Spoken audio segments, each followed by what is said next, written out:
Сайн байцгаана уу?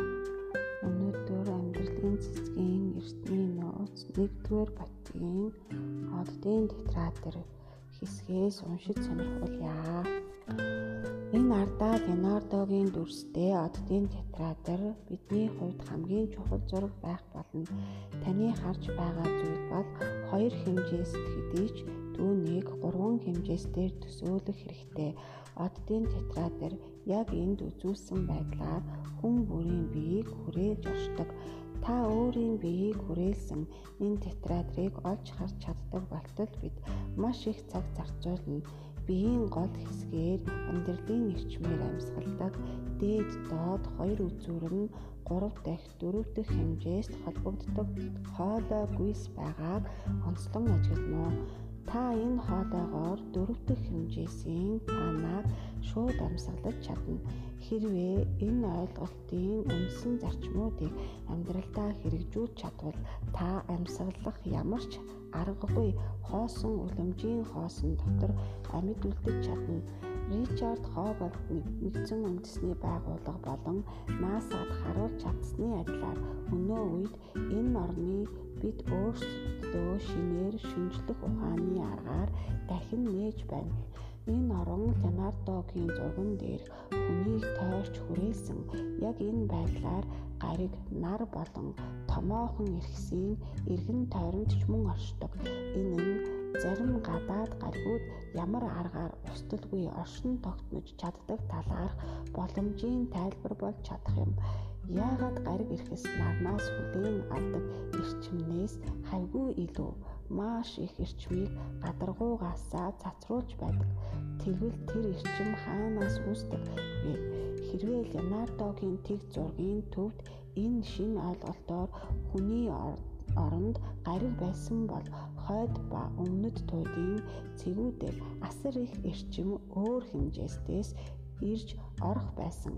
Үнэн дээр гаригс нэгээс дээш хэмжээст оршдог ба хэрвээ дэлхийг бүхэлд нь түүний бүх сүр жавхлангаар харж чадах юм бол гаригийг хүрээлсэн янз бүрийн эрчмүүд болон орнуудтай нь хамт харж чадах юм бол та алмаар гсэн.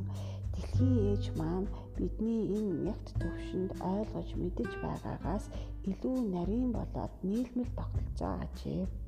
Энэ эрчмийн урсгалууд яг хүмүүнд явагддагтай ижил байдаг аж. Бид яаж амьсгалж байгаагаас хамаарч ямар тодорхой хэмжээс эсвэл хэмжээсүүдээс эрчмийг эрхэн тодорхойлогдно. Леонардогийн тэг зурган дээр үзүүлсэнчлэн театрын орой дээш нар руу харсан бол эрэгтэй, харин оройн дээш дэлхий рүү чиглэсэн бол эмэгтэй онцлогтой байдаг. Бид энэ эрэгтэй нарны театр, эмэгтэй дэлхийн театр гэж нэрлэх болно. Оддын театр хүнийг дотроо агуулan хүрээлж тэгш хэмтэйгээр орших зөвхөн 2 хэлбэр байдаг аж. Нэг орой нь толгойн дээд талд, харин нөгөө орой нь хөлний доод талд байрлах ба энэ үед хүн тэгш босоо зогсож байна.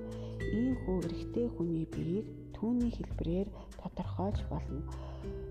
Түүний нарны театрын шавх оройтой тал урагшгаа харсан, харин хавтгай тал түүний ард талд байрлана.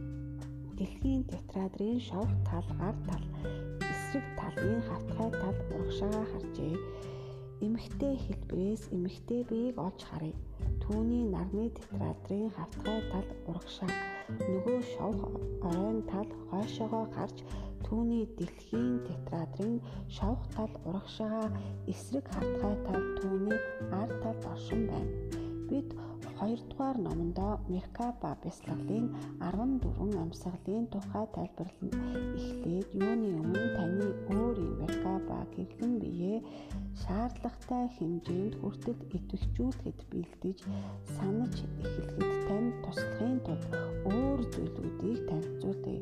Удахгүй бид та бүхний олонний хувьд танил байж болох йогийн амьсгалын тухай ярьж эхэлнэ. Дараа нь бид мудрагийн талаар сурах болно. Меркабагийн таны амьдралд авчрах тэр бөмбөрцөг хэлбэрт амьсгалаар амьсгалж